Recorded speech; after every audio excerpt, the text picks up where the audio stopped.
El último capítulo había dejado tras de sí un reguero de emociones que nadie en Perfumerías de la Reina lograba apagar. José había logrado ponerse en pie y, entre lágrimas contenidas, por fin había abrazado a Cristina, quien le reveló sin rodeos que sabía toda la verdad sobre su paternidad. Fue un momento frágil y sanador a la vez, una reconciliación largamente esperada que parecía sellar una herida abierta durante años. Mientras tanto, Begoña, con el rostro todavía humedecido por las lágrimas del encuentro con Gabriel, decidió guardar silencio junto a Andrés sobre la confesión de Digna respecto a la muerte de Jesús. Ese pacto sellado con el miedo reavivó los fantasmas que ambos creían enterrados. Gabriel, ajeno a la profundidad de lo que ocurría a su alrededor, sintió por primera vez que su dominio sobre las circunstancias se le escapaba de las manos. Los americanos, que debían ser su carta de presión, habían firmado con De la Reina gracias a la intervención imprevista de Andrés. Su derrota fue tan silenciosa como humillante. En los pasillos de la fábrica, su mirada ya no imponía respeto, sino sospecha. Cada palabra, cada gesto, pesaba más que antes, y el eco de su frustración parecía seguirlo como una sombra. En ese vacío de control, su mente empezó a planear nuevas estrategias, sin imaginar que el destino ya preparaba su caída.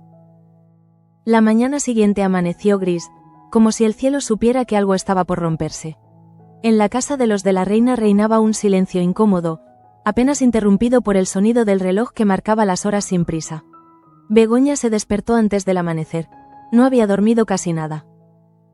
Sentía el cuerpo cansado, pero la mente más lúcida que nunca.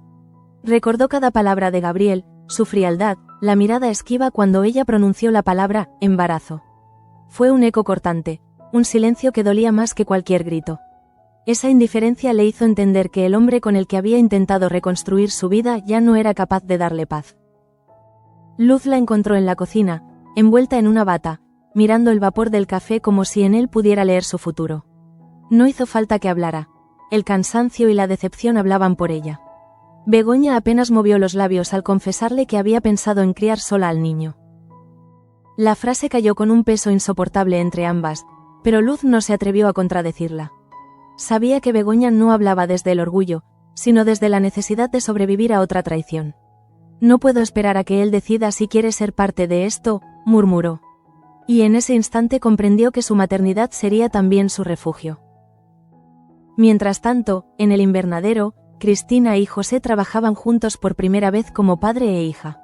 Él la observaba con una mezcla de ternura y culpa, intentando llenar con gestos simples los años que el silencio les había robado. Cada palabra que compartían era un intento de construir un puente sobre un río de secretos. «Si me hubieras visto antes, cuando creía que todo estaba perdido», dijo ella con voz trémula. José bajó la mirada, sabiendo que no existía justificación suficiente, pero su sola presencia, el modo en que le ofrecía ayuda sin exigir perdón, bastaba para iniciar algo nuevo.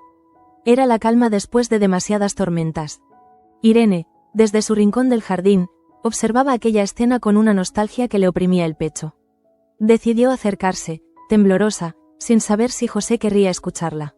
Cuando por fin se atrevió a hablar, le confesó que había vivido con el peso de una ausencia impuesta, que don Pedro la había separado de él y de su hija con una crueldad meticulosa. José la escuchó en silencio y por primera vez sus ojos mostraron más compasión que reproche. «Nos robaron una vida», susurró. Y esas 3 palabras bastaron para limpiar años de incomprensión. Era el inicio de una paz que ambos habían creído imposible. Sin embargo, no todos en el pueblo hallaban consuelo. Digna, vestida de colores claros, volvió a enfrentarse a los murmullos en la iglesia. Don Agustín la esperaba con la severidad de siempre, incapaz de aceptar que una viuda no vistiera de negro ni mostrara lágrimas públicas. La reprendió en voz alta, delante de quienes rezaban. Ella, por un instante, pensó en callar, pero la rabia acumulada la venció. «No me pida fingir un dolor que ya he llorado sola», respondió.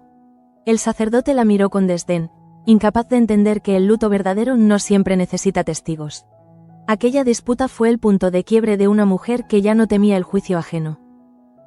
Manuela, testigo silenciosa de esa escena, comprendió que el peso de los secretos y las culpas también amenazaba a quienes amaba.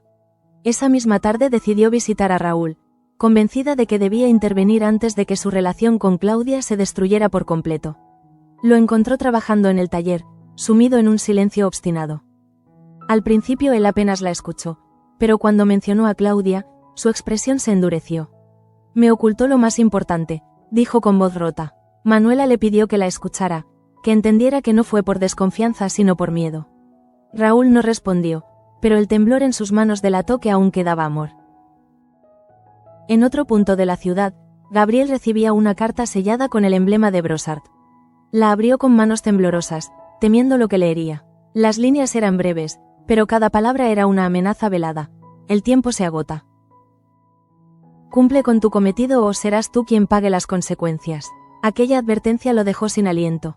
Se dio cuenta de que ya no podía detener el juego que había iniciado.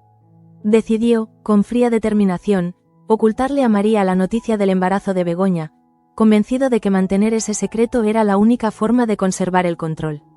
No sabía que esa elección sería el principio de su fin. La tensión se palpaba en el ambiente cuando Andrés regresó a la fábrica. Notó el nerviosismo en los trabajadores, el modo en que algunos evitaban cruzar miradas con Gabriel. Desde hacía semanas lo observaba con una mezcla de desconfianza y decepción. Algo en su comportamiento no encajaba, una sombra detrás de cada sonrisa. Aquella intuición, que había intentado ignorar, volvió a presentarse con fuerza cuando vio sobre la mesa del despacho una carpeta cerrada con el nombre de Brossard en una esquina. No era la primera vez que aparecía un documento de ese tipo, pero sí la primera en que él estaba dispuesto a abrirlo. La tarde caía y el despacho estaba vacío. Andrés esperó a que el pasillo quedara en silencio antes de entrar. Abrió la carpeta con precaución, sabiendo que no debía, pero impulsado por algo más fuerte que la curiosidad, el instinto de proteger a los suyos. Dentro encontró una carta, escrita a mano, con un lenguaje que solo podía venir de un hombre de negocios extranjero. En ella, Brossard felicitaba a su colaborador interno por los avances logrados y exigía resultados inmediatos en el sabotaje contra Perfumerías de la Reina. El corazón de Andrés se detuvo al leer el destinatario, Gabriel de la Reina. No necesitó más para entender la magnitud de la traición. Mientras sostenía el papel, sintió que todo el aire de la habitación se evaporaba. Recordó cada gesto, cada palabra ambigua de Gabriel en los últimos meses. Las reuniones extrañas, los retrasos injustificados, las llamadas a deshora. Todo encajaba ahora con una precisión aterradora. El hombre en quien su familia había depositado confianza se había convertido en su peor enemigo. Una oleada de ira y tristeza lo recorrió. Se dejó caer en la silla, mirando el documento como si fuera un arma. Comprendió que aquella verdad no podía salir a la luz sin consecuencias devastadoras. Pero también sabía que callar sería traicionar a los suyos. Justo en ese momento, Begoña cruzaba el jardín de la casa, con la determinación de una mujer que ha decidido no volver atrás. En su vientre latía una vida que la obligaba a mirar hacia adelante, pero su corazón seguía dividido entre la esperanza y el desengaño. No sabía que en ese mismo instante, a escasos metros, Andrés estaba descubriendo la mentira más grande de todas, la que pondría en peligro a todos los que amaba. Y aunque todavía no lo sabía, el destino estaba a punto de unirlos de nuevo, no por amor, sino por la necesidad de enfrentarse juntos a la verdad. El silencio del despacho se volvió insoportable. Andrés seguía sentado frente a la carta, incapaz de apartar la vista del nombre de Gabriel. No era solo una traición comercial, era una herida personal, una puñalada directa al corazón de la familia. Recordó cómo su hermano Jesús había confiado en él, cómo Damián lo había considerado casi como un hijo, cómo Begoña había buscado refugio en sus brazos. Y ahora todo eso parecía una farsa, una construcción frágil sobre un terreno de mentiras. La decepción lo golpeó con tanta fuerza que necesitó apoyarse en el escritorio para no caer. Respiró hondo, intentando ordenar sus pensamientos. Sabía que debía actuar con prudencia, que un paso en falso podría costar caro a todos. Sin embargo, la rabia le ardía por dentro. No podía evitar imaginar el rostro de Gabriel al ser descubierto, esa sonrisa cínica que ahora se le antojaba una máscara. Durante años había convivido con la idea de que su familia estaba protegida por vínculos de sangre, pero la realidad le mostraba que la sangre no bastaba para evitar la traición. Sintió, por primera vez, que el apellido de la reina había perdido su significado. En ese momento, un golpe suave en la puerta lo sobresaltó. Era Begoña. No esperaba verla allí. Llevaba un abrigo claro, el rostro cansado y los ojos hinchados por el llanto. Necesitaba aire, murmuró. Andrés la observó unos segundos, intentando ocultar la carta entre los papeles del escritorio. No quería que ella viera todavía la magnitud de lo que acababa de descubrir. Su instinto protector, el mismo que lo había guiado durante años, volvió a imponerse. ¿Qué ha pasado?, preguntó él con voz calmada. Ella bajó la mirada, incapaz de sostenerla. Gabriel, no quiere saber nada del bebé. Las palabras de Begoña le atravesaron como un puñal adicional. En un instante comprendió que la caída de Gabriel no era solo moral, sino también humana. Había negado el amor, había rechazado una vida que aún no comenzaba. La mirada de Andrés se endureció, pero no contra ella, sino contra el hombre que había destruido todo a su paso. No merece tus lágrimas, dijo en voz baja. Begoña esbozó una sonrisa triste. No son por él, respondió, son por mí, por haber creído que podía volver a amar.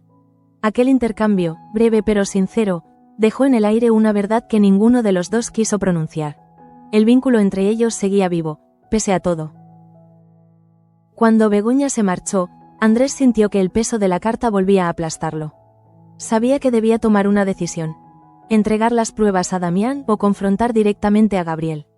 Optó por lo segundo. No quería provocar un escándalo sin antes mirar al traidor a los ojos. Esperó hasta el final del día, cuando la fábrica quedó casi vacía. Caminó por los pasillos con paso firme, sintiendo cómo el eco de sus propios pasos le devolvía el pulso del corazón. Encontró a Gabriel en su despacho, revisando documentos con fingida serenidad. Necesito hablar contigo, dijo Andrés al entrar. Gabriel levantó la vista, sorprendido por el tono seco de su voz. Por supuesto, dime. Andrés cerró la puerta detrás de sí y apoyó la carta sobre la mesa. ¿Te suena esto?, preguntó. Gabriel palideció. Durante unos segundos intentó mantener la compostura, pero su respiración lo delató. No sé de qué hablas, respondió con una sonrisa nerviosa.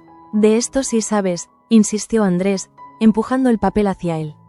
Es tu letra, tu firma, tu sombra sobre todos nosotros. El silencio que siguió fue espeso, insoportable. Gabriel se levantó, buscando una justificación, pero las palabras no salían. No entiendes, no era contra vosotros, era un trato, una manera de... Andrés lo interrumpió con un golpe seco sobre la mesa. ¿Una manera de qué? ¿De vendernos? ¿De destruir lo que mi familia construyó durante generaciones? La furia contenida en su voz hizo temblar la habitación. Gabriel intentó acercarse, pero Andrés retrocedió. No te atrevas a tocarme, advirtió. En sus ojos se mezclaban la rabia y la tristeza, una tormenta de sentimientos que ni él mismo lograba controlar. Por primera vez, Gabriel se mostró vulnerable. No quería llegar tan lejos, murmuró. Solo quería tener poder, reconocimiento. Brossard me prometió un puesto, una vida distinta. Andrés lo miró con desprecio. Y a cambio, vendiste la nuestra. No hubo más palabras, el silencio lo dijo todo. Gabriel comprendió que había cruzado un punto sin retorno. Cuando Andrés salió del despacho, dejó tras de sí la puerta entreabierta, como una metáfora de lo que quedaba. Un espacio vacío donde antes había confianza. Fuera, la noche había caído sobre la colonia. El viento movía las hojas de los árboles y el cielo amenazaba tormenta. Andrés caminó sin rumbo, tratando de calmar la furia que lo consumía. Sentía que si volvía a casa con esa verdad a cuestas, destruiría a su padre y a su familia. Pero también sabía que el silencio podía convertirse en complicidad. En un momento de debilidad, se detuvo frente a la capilla. Entró, sin pensarlo. No era un hombre de rezos, pero necesitaba respuestas. Allí, entre los bancos vacíos, el olor a incienso y la penumbra de las velas, se permitió por primera vez llorar. No muy lejos de allí, Begoña se encontraba con Luz en su salón. Las dos mujeres hablaban despacio, como si el tiempo se hubiera detenido. No quiero que este hijo nazca en medio de mentiras, confesó Begoña.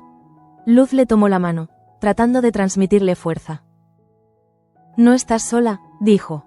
Pero en su interior, Begoña sabía que el camino sería largo y solitario. Miró hacia la ventana, hacia la oscuridad que envolvía el jardín, y pensó en Andrés. En cómo, pese a la distancia y el dolor, él siempre aparecía cuando más lo necesitaba. No imaginaba que esa conexión, tan invisible como poderosa, volvería a unir sus destinos muy pronto. En la fábrica, Gabriel se quedó solo, enfrentando el peso de sus propias decisiones. Releyó la carta de Brossard una y otra vez, buscando un resquicio de esperanza, una salida. Pero ya no la había. Sabía que Andrés no tardaría en contarle todo a Damián.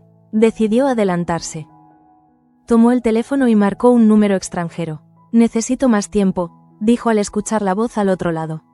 Hubo un silencio y luego una respuesta fría. El tiempo ya se acabó. Gabriel colgó, con la certeza de que había firmado su sentencia. Mientras tanto, Digna, aún alterada por su enfrentamiento con el padre Agustín, regresaba a casa con paso firme. Su hijo Luis la esperaba, preocupado. «Madre, deberías descansar», le dijo. Pero ella lo ignoró. «No pienso dejar que nadie me diga cómo debo vivir mi luto», respondió con voz firme. Luis la miró con una mezcla de admiración y miedo. Sabía que su madre era capaz de soportarlo todo, pero también intuía que esa fortaleza tenía un precio. Esa noche, Digna se encerró en su habitación y, por primera vez en mucho tiempo, encendió una vela por don Pedro.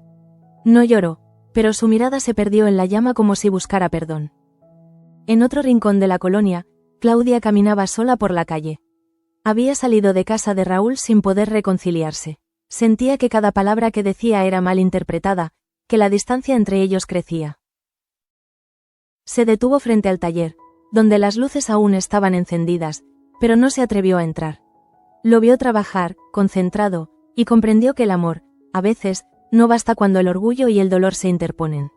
Giró sobre sus pasos y se alejó, con el corazón dividido entre la esperanza y la resignación.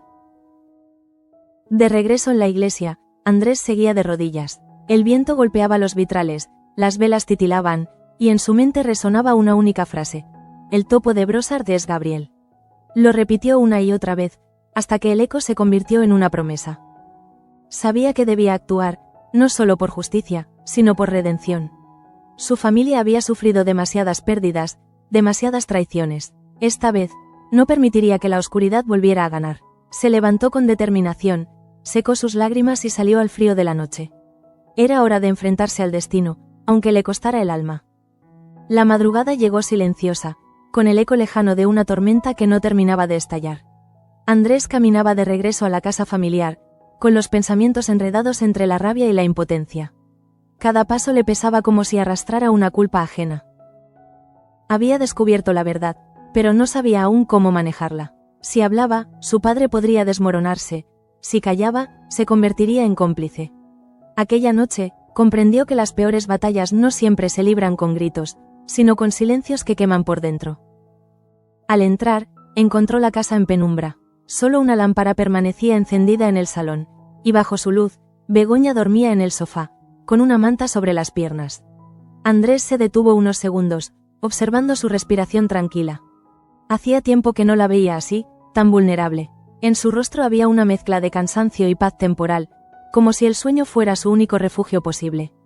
Sintió un impulso de acercarse, de cubrirla mejor, pero se contuvo. No podía permitirse sentir nada más que responsabilidad. Aún así, aquella imagen le devolvió una sensación que creía perdida. El deseo de proteger a alguien sin esperar nada a cambio. Se dirigió a su despacho, donde guardó la carta en un cajón cerrado con llave. Luego se sirvió un vaso de agua y se dejó caer en la silla. Las sombras del pasado parecían multiplicarse a su alrededor. Pensó en su hermano Jesús, en cómo habría reaccionado si hubiera vivido para ver aquello. Tal vez habría intentado comprender, o tal vez habría sido el primero en exigir justicia. Andrés no lo sabía, pero sí tenía claro algo. La familia de la reina había perdido demasiados hijos, y él no permitiría perder también el honor. A la mañana siguiente, el sonido del reloj marcó el inicio de un día que ninguno de ellos olvidaría. Gabriel llegó temprano a la fábrica, con el rostro pálido y las manos temblorosas. No había dormido en toda la noche. Intentaba convencerse de que podía arreglarlo, de que aún había margen para enmendar el error. Sin embargo, el miedo era un huésped incómodo que ya no pensaba marcharse. Cada mirada de los empleados le parecía una acusación, cada saludo una sospecha. Y aunque intentaba mantener su porte de abogado seguro, el temblor en su voz lo traicionaba. En medio de ese caos, Begoña apareció en su despacho. No había avisado, simplemente entró. Gabriel, sorprendido, se levantó de inmediato. «Tenemos que hablar», dijo ella con serenidad. Su tono no era de reproche, sino de alguien que ya había tomado una decisión. Gabriel, temiendo perderlo todo, buscó las palabras correctas. «Sé que me equivoqué, Begoña». Estaba asustado, no sabía cómo reaccionar. Ella lo miró con una frialdad que él no le había visto nunca. «¿Y ahora sí sabes?», preguntó. El silencio posterior fue tan afilado que cortaba el aire. Gabriel intentó acercarse, pero Begoña dio un paso atrás. No quiero tus disculpas, añadió. Solo quiero que entiendas que este niño nacerá con o sin ti. Y que lo protegeré de todo, incluso de ti, si es necesario. Gabriel bajó la mirada, sintiendo que por primera vez no tenía control sobre nada. Quiso prometer que cambiaría, que sería mejor, pero las promesas ya no tenían valor. Ella se marchó sin mirar atrás, dejando tras de sí un olor tenue a perfume y la sensación amarga de una puerta que se cierra para siempre. En otro extremo del edificio, Andrés observaba la escena desde el pasillo. No había escuchado las palabras exactas, pero bastó con ver el rostro de Begoña al salir para comprender que algo dentro de ella se había roto definitivamente. En ese momento, su decisión se hizo firme. Debía contar la verdad. No solo por justicia, sino por ella, por todos los que Gabriel había engañado. Aún así, sabía que hacerlo significaba desatar una tormenta que podría arrasar con todos. Decidió esperar hasta la tarde, cuando su padre estuviera en casa, para hablar con él cara a cara. Mientras tanto, Cristina y José compartían una comida sencilla en la cocina del invernadero.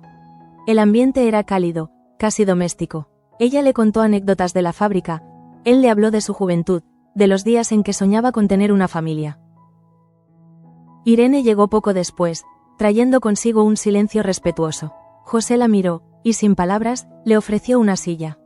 Los tres comieron juntos, sin reproches, sin máscaras. Fue un instante de paz improbable en medio del caos que dominaba sus vidas.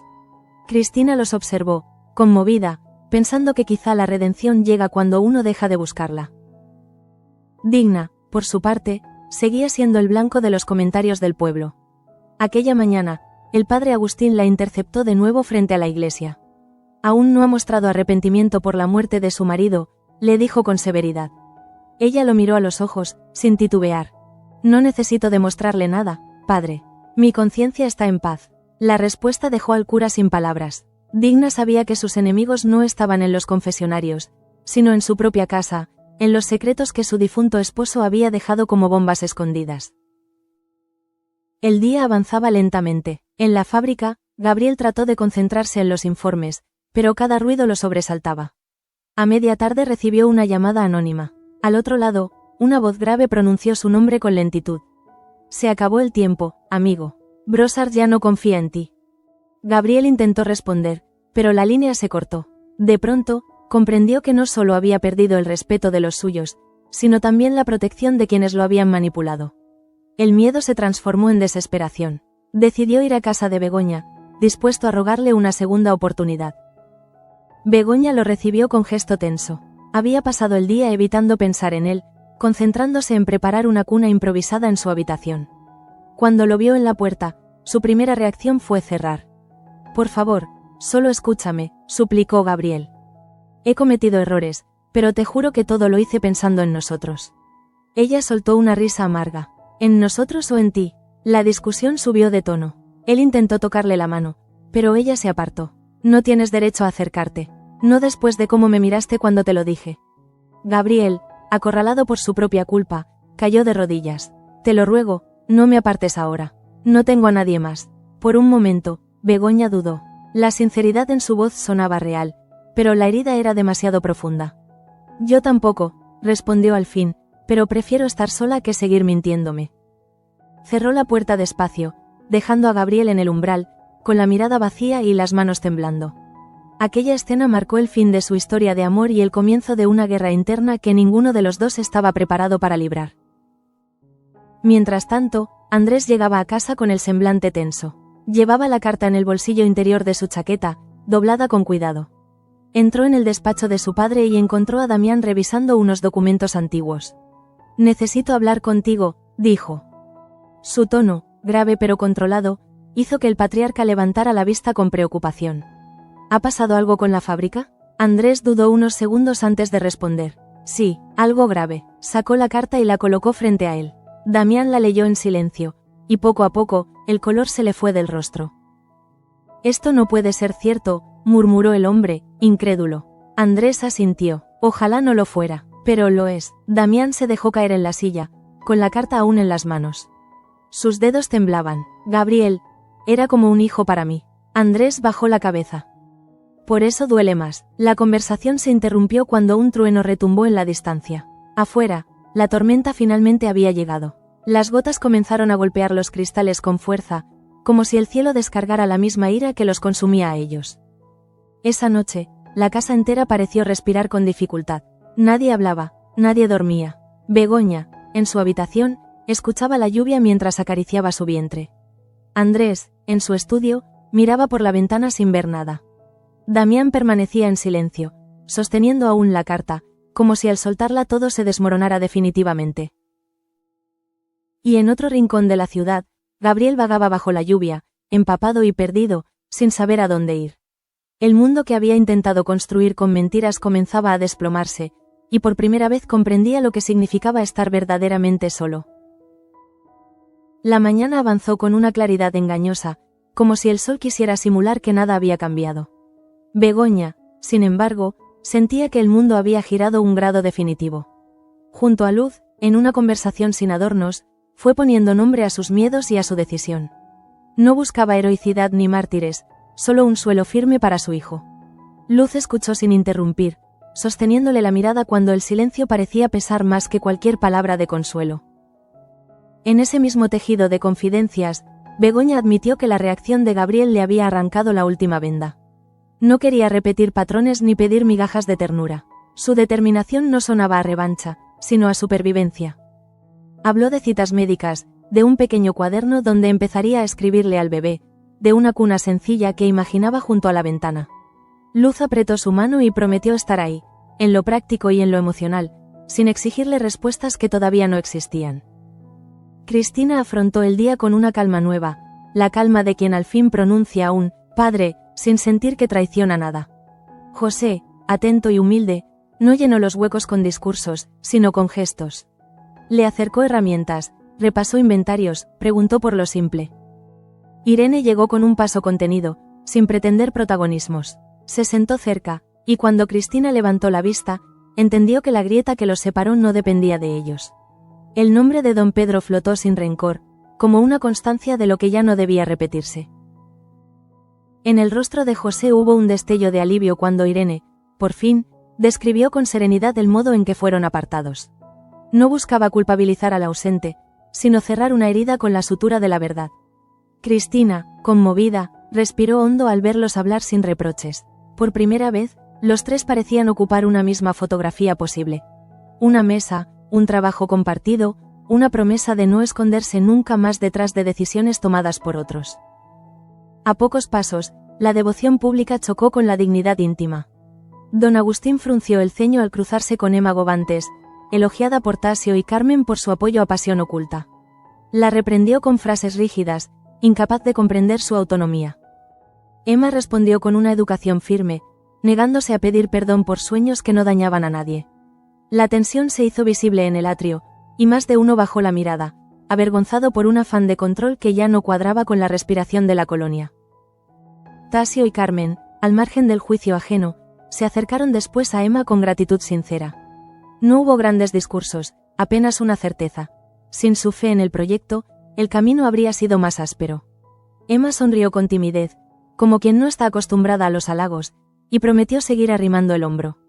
Aquella alianza tejida en lo artístico tenía también un pulso ético, una voluntad de abrir ventanas donde otros insistían en cerrar puertas por costumbre. Digna, que ya había soportado demasiado, no rehuyó con acento agudo el nuevo choque con el párroco. Él cuestionó su falta de luto visible, ella le explicó su manera de transitar la pérdida sin exhibicionismo. No pidió permiso para respirar a su ritmo. Su respuesta no fue un desafío caprichoso, sino una defensa del dolor privado. Algunos parroquianos cuchichearon, otros guardaron silencio. Digna siguió su camino con la columna recta, consciente de que hay duelos que solo se honran en la soledad de una habitación y no bajo la mirada contable de la plaza. Manuela, observadora nata de las fisuras humanas, decidió que era tiempo de intervenir con Raúl y Claudia. Habló primero con él, proponiéndole un terreno neutral donde la desconfianza no grite más alto que el cariño. Raúl admitió que le dolía lo oculto, no por el dinero, sino por la sensación de quedar fuera del círculo íntimo. Con Claudia, Manuela evitó la defensa impulsiva. Le sugirió narrar su miedo, no su justificación. Tal vez así, pensó, podrían escucharse de verdad sin convertir la herencia en una barricada. Gabriel eligió el camino de la evasión elegante. Con María, vistió su silencio de prudencia, como quien administra noticias para no preocupar.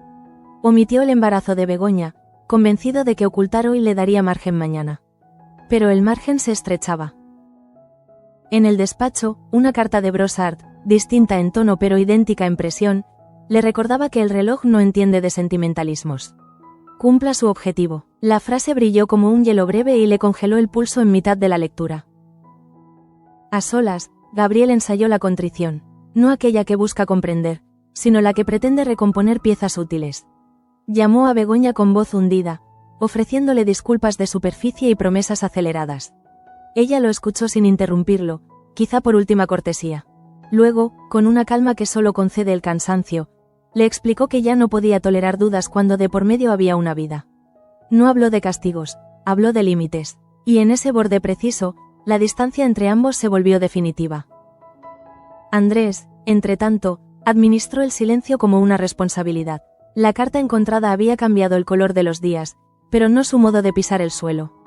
No precipitó acusaciones en pasillos ni buscó testigos accidentales. Revisó datos, repasó miradas, recordó escenas sueltas que ahora dibujaban un mapa nítido. No era miedo, ni siquiera prudencia política. Era la conciencia de que una verdad dicha sin medida puede arrasar incluso aquello que pretende proteger. Con la tarde cayendo, los movimientos cotidianos se cargaron de sentido. Tasio cruzó con Digna en la entrada del mercado. Intercambiaron 2 frases y una complicidad sobria. Irene salió del invernadero con un gesto distinto, aliviada y extraña, como quien ha devuelto una deuda emocional atrasada. Cristina cerró el cuaderno de fórmulas con un suspiro leve, sabiendo que el trabajo también puede ser un refugio cuando las palabras se agotan.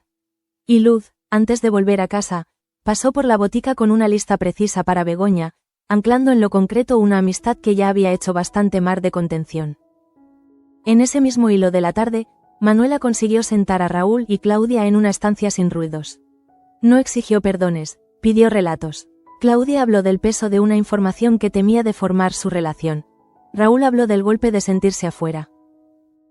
En el intercambio, el reproche perdió volumen y apareció una grieta por donde entra el aire. No cerraron todo, pero plantaron la posibilidad de un siguiente paso. A veces, pensó Manuela, la reconciliación empieza en frases que no buscan ganar, solo explicar. La fábrica, a última hora, sonaba a herramientas guardadas y a pasos cansados. Gabriel, frente a una ventana, midió la distancia entre su necesidad y sus excusas. No se atrevió a mirar más allá del cristal, por miedo a encontrarse reflejado sin coartadas. Guardó la nueva carta en un cajón y se juró una estrategia más audaz. Pero la audacia, sin verdad, suele ser puro vértigo. Del otro lado del edificio, Andrés cerró con llave un archivador y respiró hondo. Todavía no era el momento de hablar, sí el de comprender el tamaño exacto de la herida. La noche cubrió la colonia con una calma tensa. Begoña, ya en su habitación, apoyó el cuaderno sobre el vientre y escribió unas líneas torpes, mitad diario, mitad promesa. Cristina recalentó una sopa sencilla para José e Irene, y por un instante se sorprendió sonriendo al verlos discutir por quién fregaría los platos. Digna apagó las luces sin mirar el reloj, negándose a ceder su intimidad a calendarios de luto. Y Manuela, antes de dormir, pensó en Gabriel y en la manera en que los secretos siempre terminan buscando luz, aunque uno crea haber clausurado todas las ventanas. Cuando las casas callaron, Andrés volvió a sacar la carta y la leyó de nuevo, no por dudas, sino para sentir con claridad lo que debía hacer. La palabra, colaborador, ardió un segundo y se apagó. No era el fuego lo que necesitaba, sino la certeza. Cerró los ojos y se permitió un breve cansancio. No había victoria en descubrir al topo, había una obligación: salvar a los suyos sin repetir viejas violencias. Al día siguiente, se dijo, elegiría el momento, la mirada, la frase precisa. La verdad, bien dicha, también puede ser una forma de cuidado. El amanecer siguiente llegó con una calma engañosa, de esas que antequeden a los días más duros. Andrés despertó antes que nadie. No había pegado ojo, pero se sentía lúcido, decidido. El papel guardado en el cajón ya no era solo una prueba, sino una responsabilidad. Se vistió con lentitud, como quien se prepara para un juicio sin testigos. Cada movimiento era una promesa silenciosa de proteger a los suyos, aunque eso implicara romper algo en el camino. Sabía que enfrentarse a Gabriel no sería solo un acto de justicia, sino también una herida inevitable dentro de la familia. Cruzó el pasillo y detuvo un instante la mirada en la puerta de Begoña. Escuchó el leve murmullo de su respiración. Pensó en el peso que cargaba ella, en el hijo que crecería sin saber aún la magnitud del mundo que lo esperaba. Su corazón se apretó. Hubiera querido decirle algo, ofrecerle una certeza, pero se limitó a quedarse quieto unos segundos. Aquella mujer había soportado demasiado. La muerte de Jesús, las dudas, la soledad, la decepción reciente. Y sin embargo, seguía en pie. Quizá esa entereza silenciosa era lo que más lo conmovía. En el comedor, Damián aguardaba ya con el rostro más demacrado que de costumbre. No había dormido tampoco. La carta descansaba sobre la mesa, abierta. La luz del alba la atravesaba como un recordatorio constante de que las mentiras nunca permanecen ocultas. No podemos precipitarnos, dijo finalmente, rompiendo el silencio. Andrés asintió sin entusiasmo. Sabía que su padre hablaba desde el miedo, pero también desde el amor. Si lo enfrento hoy, lo hará en defensa propia, añadió Damián. Necesito entender qué lo llevó a esto. Andrés no respondió. En su interior, ya no quedaba lugar para explicaciones. A esa misma hora, Gabriel caminaba sin rumbo por las calles cercanas a la colonia. No había vuelto a casa de Begoña después de la noche anterior. El eco de su rechazo lo perseguía. El aire frío le cortaba la piel, pero la verdadera punzada venía de dentro. La certeza de haberlo perdido todo. Intentó recordar el momento exacto en que empezó a traicionarse a sí mismo. Tal vez fue cuando aceptó la primera llamada de Brossard, o cuando decidió mirar a otro lado mientras el dinero hablaba más alto que la conciencia. Ahora, las promesas del poder se desmoronaban como polvo en sus manos. El sol ascendía despacio, tiñendo de oro las ventanas del taller donde Raúl empezaba su jornada. Claudia llegó poco después, con la mirada cansada pero decidida. No dijo nada, solo dejó un termo sobre la mesa con café recién hecho. Raúl la observó en silencio. No hubo reconciliación inmediata, pero sí un pequeño gesto de tregua. En su interior, ambos comprendían que las palabras sobraban, que a veces el perdón empieza en los actos cotidianos, en un café compartido sin exigir explicaciones. El trabajo volvió a ser su refugio común, el lugar donde el orgullo y la tristeza podían coexistir sin ahogarlos. En el invernadero, Cristina tomó el relevo de su padre con una serenidad que la sorprendió. José le enseñaba a medir los niveles de fragancia con precisión. La escena era sencilla, pero tenía algo de sagrado. Cada movimiento de él era un intento de transmitir lo que no se puede heredar por sangre, sino por presencia. Irene los observaba desde un rincón, con el corazón encogido. Era como si el tiempo les concediera una segunda oportunidad, no para borrar el pasado, sino para integrarlo. Cristina sonrió al notar que, por primera vez, los tres compartían un mismo silencio sin peso. En otra esquina del pueblo, Digna se sentó junto a la ventana con una taza de té que se enfriaba rápido. Observaba a la gente pasar, sin inmutarse. Su mente no dejaba de repasar las palabras del párroco y la manera en que el juicio público se colaba en cada esquina. Le dolía más la hipocresía que la soledad. Pensó en don Pedro y en la herencia invisible que le había dejado. Una vida rodeada de deberes ajenos y de apariencias que nunca le pertenecieron. Cerró los ojos un instante y deseó, quizá por primera vez, que su viudez significara libertad y no penitencia. A media mañana, Begoña acudió al consultorio para su revisión médica. Luz la acompañó, sin hacer preguntas. Los pasillos del hospital olían a desinfectante y esperanza mezclada con miedo. El médico habló con voz tranquilizadora, confirmando que todo iba bien, pero advirtiendo que debía evitar cualquier sobresalto. Ella asintió, consciente de lo irónico que resultaba ese consejo en su vida actual. A la salida, Luz la tomó del brazo. Quizá el mundo no se derrumbe si aprendes a descansar un poco, le dijo con suavidad. Begoña sonrió por primera vez en días. Lo intentaré, respondió, aunque ambas sabían que descansar no era algo que se le diera fácil. Mientras tanto, Gabriel regresó a la fábrica con el rostro descompuesto. Andrés lo esperaba en el pasillo, con los brazos cruzados y la expresión contenida. Nadie habló durante los primeros segundos. Solo el sonido de las máquinas, distante, marcaba el ritmo de la tensión. «Mi padre quiere verte», dijo Andrés al fin. Gabriel asintió, sabiendo que no había escapatoria posible.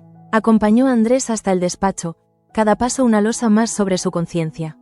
Al entrar, Damián lo recibió sin levantar la voz. «Siéntate», le pidió. El tono no admitía réplica. Gabriel obedeció, incapaz de sostenerle la mirada. La conversación fue larga y tensa. Damián no necesitó alzar el tono para hacer sentir su autoridad. Le preguntó directamente si conocía a Brossard, si había mantenido correspondencia con él. Gabriel intentó negar, pero la carta sobre la mesa lo desarmó. Por un momento, el silencio fue un muro. Damián respiró hondo y dijo con calma: «Te dimos un lugar, un nombre, una familia». Gabriel cerró los ojos, abatido. «Y yo lo destruí todo», murmuró. La frase cayó con un peso insoportable. Andrés apartó la vista, incapaz de ver a su padre derrumbarse. Damián se levantó despacio, con la dignidad herida pero intacta. «A partir de hoy, no formarás parte de Perfumerías de la Reina», declaró. «Ni como abogado, ni como familiar». Gabriel intentó hablar, pero el gesto de Andrés lo detuvo. «Ya no hay palabras que sirvan», le dijo sin odio, solo con cansancio. Gabriel salió del despacho tambaleándose, como un hombre que acaba de perder no solo su trabajo, sino también la versión de sí mismo que creía verdadera.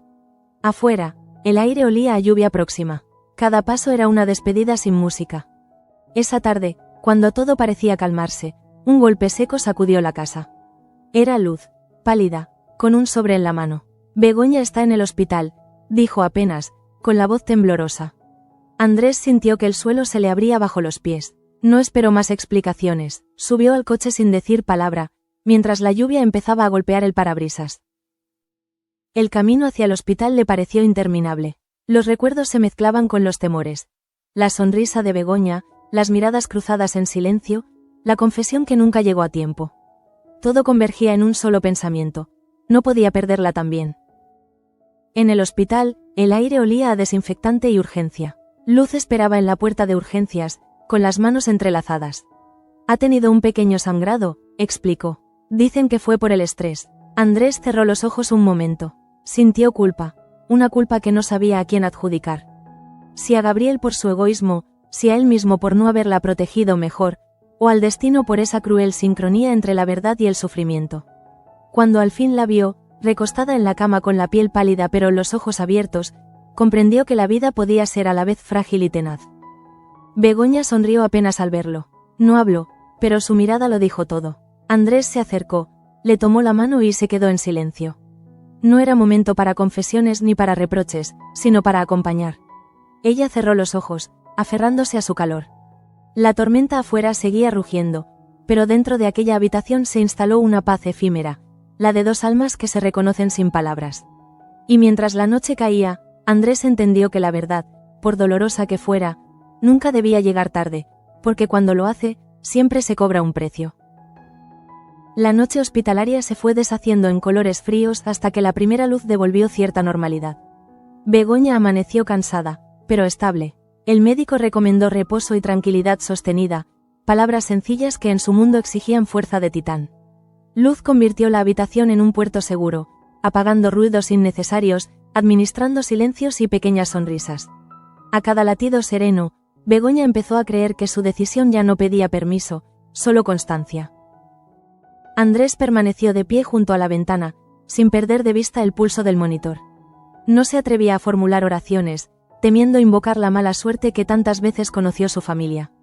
El miedo se le pegaba a la espalda, pero la determinación le sostenía el cuello. Cuando Begoña abrió los ojos, bastó un gesto mínimo para recordarle el orden verdadero. Primero la vida, luego la verdad, siempre con cuidado. Damián llegó con el alba, seco y pálido, llevando en los hombros un peso antiguo. Saludó a Luz con un agradecimiento torpe y a Begoña con un respeto dolido. En el pasillo, tomó a Andrés del brazo y, sin voz dramática, le dijo que la familia no resistiría otro golpe público.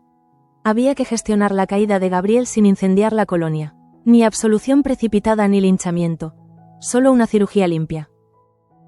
Mientras la casa contenía la respiración, la calle murmuró primero en susurros y luego en ecos. Nadie conocía los detalles, pero todos detectaban que había un vacío alrededor de Gabriel. Un chofer comentó que ya no aparecía en los despachos con la misma soltura. Un administrativo juró que escuchó su nombre junto a la palabra Brossard. La fábrica, sensible al rumor, empezó a ajustar miradas y a medir silencios. Gabriel, por su parte, caminó rutas sin mapa. El teléfono vibró 2 veces con números extranjeros. No respondió. Había aprendido demasiado tarde que la protección de los poderosos es una manta corta y cara. La ausencia de Begoña le dolía en las manos, esa necesidad de tocar algo cierto para no disolverse. Intentó ensayar disculpas y pactos, pero solo le salía un miedo primario: quedarse fuera de todo. Regresó a su despacho con la intención de ordenar papeles y maquillarse una dignidad. Encontró los cajones más livianos de lo esperado, como si los objetos hubieran decidido negarle testimonio. La silla le rechinó un reproche y el cristal le devolvió un rostro sin coartadas. Alzó la cabeza buscando un enemigo externo y solo encontró su propia sombra. La ansiedad le partió el aliento en pedazos pequeños. En el invernadero, José se movía con un cuidado ceremonioso. Cristina y él habían creado una coreografía sin palabras, donde cada tarea era un hilo que los cosía. Irene, desde un banco cercano, dejó que la brisa le peinara los remordimientos. No pretendía arreglar décadas en una tarde, aceptaba, por fin, que algunas reconciliaciones se dan por capas, como las fragancias que hay que dejar macerar para que sean verdad. Digna, sentada frente a la ventana de su cuarto, pensó en la idea de penitencia que la colonia parecía exigirle. Decidió que no la compraría. Había llorado sola lo suficiente para no tener que desfilar su dolor. Cuando bajó al patio, sostuvo la mirada de quienes buscaban contabilidad de lágrimas. No concedió espectáculo, ofreció compostura. Esa fue su manera de recuperar territorio sobre un destino demasiado ajeno. Manuela eligió moverse por los bordes productivos de la casa, donde la utilidad se parece al cariño. Levantó la mesa de desayuno, dejó una olla templada para cuando Begoña regresara, y pasó por el taller con un gesto discreto a Raúl y a Claudia. Les entregó una lista de encargos con plazos razonables, sabiendo que el trabajo compartido a menudo enhebra los hilos que las discusiones rompen sin querer. A media mañana, el murmullo ya tenía esqueleto. 2 operarias comentaron que el apellido de la reina había puesto su casa en orden, que el abogado ya no firmaría nada. Nadie dijo traición, pero la palabra vibró en la garganta de todos. Los rumores no pedían pruebas, solo un vacío que llenar. Y el vacío existía, en el despacho, en el pasillo, en el gesto ausente de quienes se sienten defraudados sin atreverse a preguntar. Andrés regresó a la fábrica con paso medido. Llevaba en la memoria el pulso tranquilo de Begoña y, en el bolsillo, la claridad abrupta de la carta. No anunció decisiones ni citó asambleas. Habló con los capataces, revisó el pedido con los americanos, dejó instrucciones que blindaran la producción. La mejor respuesta al temblor era que el perfume saliera puntual, intacto, para que la casa respirara normalidad mientras sanaba la herida. En el despacho grande, Damián lo esperaba con un sobre cerrado. La carta quedará bajo resguardo y el notario tomará nota, dijo con ese tono que mezcla autoridad y cansancio. Andrés sostuvo la mirada. Acordaron, sin dramatismo, una hoja de ruta. Contención, pruebas guardadas, comunicación mínima, y un cerco silencioso para evitar que otro topo ocupara el lugar del primero. No era una victoria, era profilaxis de futuro. Gabriel cruzó el pasillo y tocó la puerta sin permiso. Damián no se levantó, Andrés tampoco. Fueron segundos largos y desnudos, hasta que Gabriel pidió un espacio para hablar. No buscó absolución, solicitó tiempo. Damián, con una serenidad adquirida en tantos inviernos, respondió que el tiempo ya se había gastado, pero la dignidad no. Entregaría sus llaves, sus expedientes, y se marcharía sin ruido. A cambio, la casa evitaría humillaciones públicas. El acuerdo tácito no era indulgencia, era una cerca de seguridad para todos. Gabriela sintió como quien traga arena. Agradeció sin decir gracias, y salió con la prisa del que teme derrumbarse en el pasillo.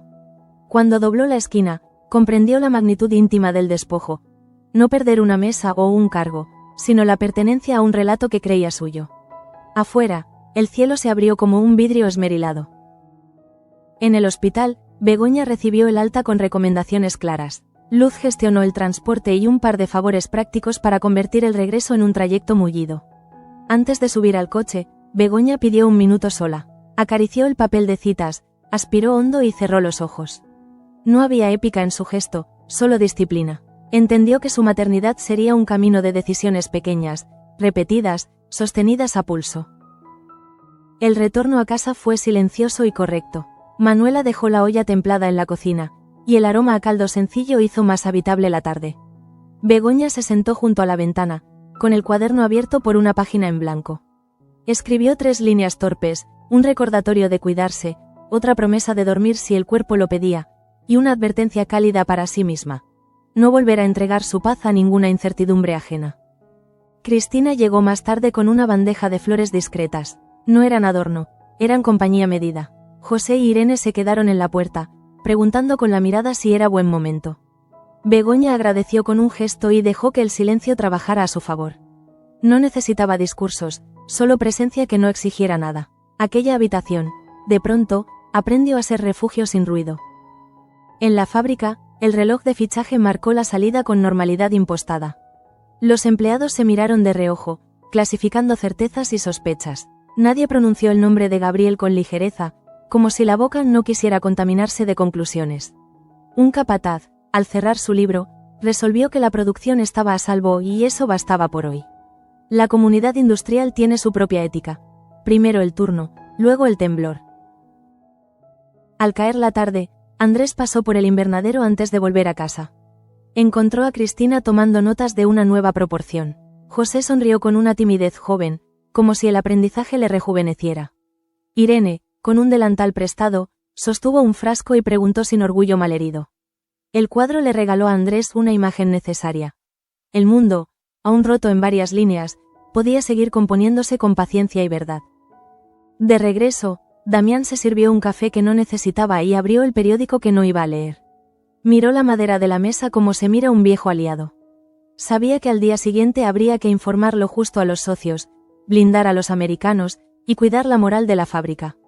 También supo, con la claridad dura de los jefes cansados, que el apellido sobreviviría si honraban el trabajo y no el ruido. Gabriel alcanzó la plaza cuando las farolas se encendían. El pueblo parecía el mismo, pero las esquinas habían cambiado de nombre. Pasó junto al portal en el que alguna vez se sintió invencible y ya no encontró eco. Intentó llamar a María y no se atrevió. Intentó pensar en Brossard y le dio vértigo. Se sentó en un banco, con la respiración corta, y aceptó sin grandeza que su único plan era desaparecer un tiempo. La noche envolvió todo con una manta fina. En la habitación, Begoña durmió un rato por fin, vencida por el cansancio y la certeza. Luz se retiró en puntas de pie, guardando en su bolso listas y citas como quien guarda amuletos. Andrés, apoyado en el marco de la puerta, agradeció en silencio que el monitor ya no existiera entre ellos. No hizo inventario de culpas, hizo inventario de cuidados, y al cerrar, supo que la verdad esperaría hasta la mañana. La noche se fue espesando hasta volverse casi un pensamiento. En la casa de la reina nadie dormía realmente, pero todos fingían hacerlo por respeto al silencio del otro. Andrés, sentado junto a la chimenea apagada, repasó cada instante de las últimas horas. La verdad, una vez pronunciada, ya no pedía palabras, exigía actos. Lo supo mientras escuchaba la respiración tranquila de su padre en el cuarto contiguo y el rumor lejano de la lluvia. No había victoria en el descubrimiento, solo un equilibrio precario que había que mantener a fuerza de calma. Begoña despertó antes del amanecer. Se levantó despacio, sintiendo el cuerpo más ligero. Se acercó a la ventana y miró cómo la luz empezaba a deslizarse por el jardín.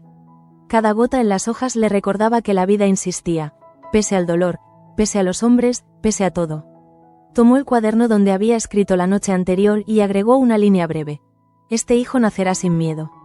No lo escribió para nadie, solo para convencerse de que aún podía construir algo verdadero en medio del derrumbe. En la fábrica, el nuevo día se inauguró con el sonido constante de las máquinas. Los trabajadores llegaron en silencio, cuidando las miradas, evitando nombrar lo que todos intuían.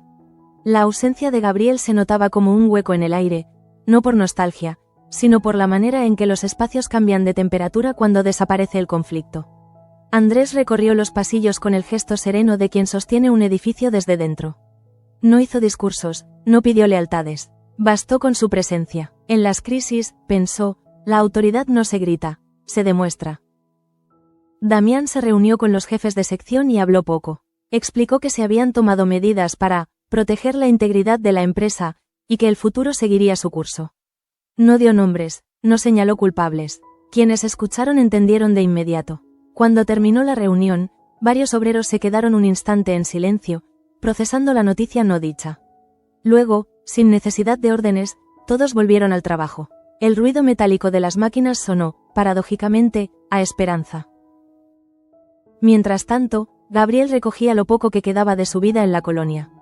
Una maleta, un par de trajes, un puñado de documentos. Miró la casa donde había vivido, y por primera vez no sintió rabia, sino un vacío espeso, el mismo que queda cuando uno comprende que se ha convertido en extranjero en su propio territorio. Caminó hasta la estación sin mirar atrás. La gente lo observó sin reconocerlo del todo. El tren tardaría media hora, tiempo suficiente para que el remordimiento hiciera su trabajo. La carta de Brossard, arrugada en su bolsillo, ya no era una amenaza, sino un testigo inútil. En el hospital, Begoña firmó los últimos papeles de control. Luz permanecía a su lado, más amiga que enfermera, más hermana que acompañante. «Ahora descansa de verdad», le dijo al salir. Begoña asintió. Sabía que descansar no era dormir, sino aprender a vivir sin explicaciones. Antes de subir al coche, volvió la vista hacia el edificio y sintió algo parecido a gratitud.